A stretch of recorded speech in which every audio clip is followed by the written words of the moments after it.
लेकिन हम आगे बातचीत करें उसके पहले आप ये छोटा सा वीडियो देखिए। और आप बोलिए। नहीं बोलना नहीं है।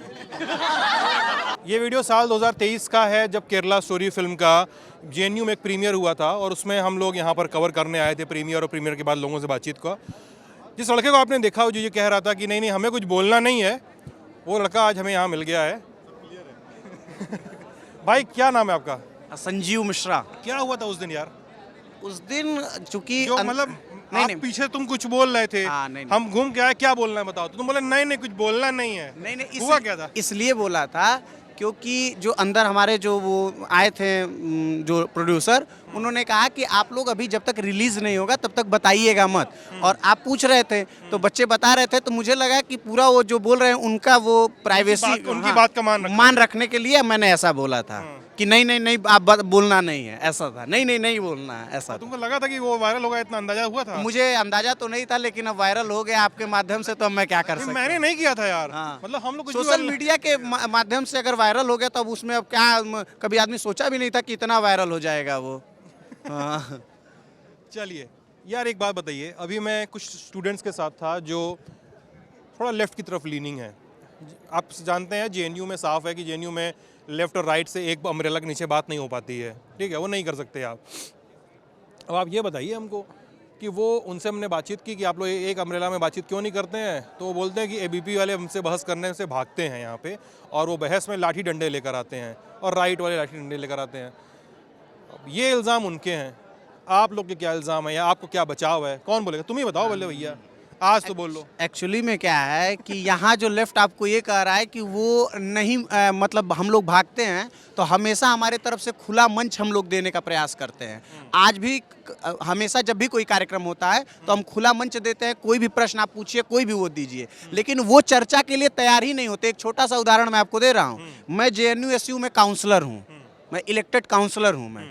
और JNU-SU में जब हम लोग बोलते हैं तो JNU-SU में जो 4 मेंबर लेफ्ट के तरफ से जीते हुए हैं, जो मुख्य पृष्ठभूमि हमारा जो नेतृत्व कर रहे हैं लोग, खैर गलत फहमियों से वो नेतृत्व बस कर रहे हैं, वो बोल नहीं पाते हैं लोग, वो हमारे सामने बोल ही नहीं पाते हैं, भीगी बिल्ली बन जाते हैं। धनंजय जो हमारे प्रेसिडेंट हैं वो बोल ही नहीं पाते हैं, क्यों? वो सब छोड़िए, मीटिंग तक नहीं करा पाते हैं। JNU-SU के संविधान में ऐसा रूल है कि हर महीने में एक कम से कम JNU-SU के विषयों को लेकर मीटिंग हो, विद्यार्थियों के विषयों को लेकर मीटिंग हो।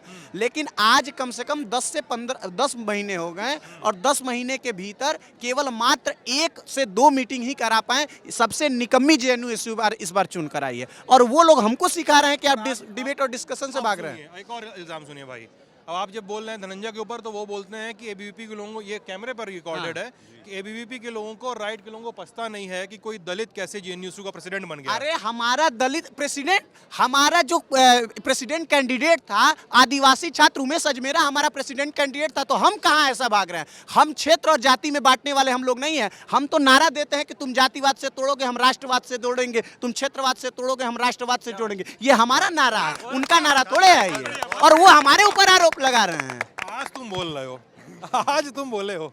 एक बात और आपने बोली थी कि हमारे ऊपर आरोप लगाते हैं कि हम फैक्ट के ऊपर बात नहीं करते हैं, हम तर्क के ऊपर पहुंचते हैं। तो हमारी विचारधारा ये ज्ञानशील एकता परिषद की विशेषता से शुरू होती है।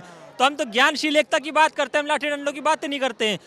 दूसरी बात, जब हम सत्य बोलते हैं तो उनको बुरा लगता है, वो सत्य का सामना नहीं कर पाते, और इसलिए फिर वो ऐसे नारे लगाते हैं कि भारत तेरे टुकड़े होंगे। और हम तो यार, लेकिन वो तो मतलब तो नारा उस बाद में पता चला था कि वो डॉक्टर्ड वीडियो था कि भारत तेरे टुकड़े होंगे, जो इंशाल्लाह चला था, वो सब वो तो बाद में पता चला डॉक्टर्ड वीडियो था। कई सारे स्टूडेंट्स ने आके टीवी में भी बोला था। हाँ जी, काफ़ी इसमें रियल नारे वाले वीडियोस भी थे।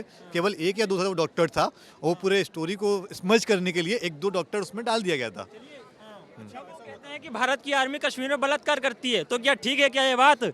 आप जो सेना सीमा पे खड़े होके छाती पे गोली लेती है, दुश्मन से लड़ती है, आप उस सेना के बारे में ऐसा बोलते हो? आप नक्सली हमले में होने वाले शहीदों को शहीद नहीं मानते हो, और जो नक्सली हमारे ऊपर हमला करते हो उनको शहीद बोलते हो, तो क्या ठीक बात है क्या ये? कौन कहा? थोड़ा एग्जांपल के साथ बताओ। पूरा सोशल मीडिया पे अवेलेबल है साहब, आप देख लो जाके।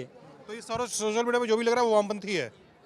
कौन बोलता है उनके अलावा? हम तो देश की बात करते हैं, हम तो देश के खिलाफ बात नहीं करते, वो देश के खिलाफ बात करते हैं। शब्द में भाई साहब आप बताइए कि जवाहरलाल नेहरू विश्वविद्यालय का जो नाम है, सौरभ सर भी वहीं से पढ़े हैं, सौरभ सर हम लोग जान रहे हैं, सौरभ सर, इन लोगों का नाम है, एक जवाहरलाल नेहरू विश्वविद्यालय के लोगों का नाम होता है कि यहाँ का विद्यार्थी अपने में एक ताकतवर है। उस चीज को धूमिल करने का कौन कार्य किया?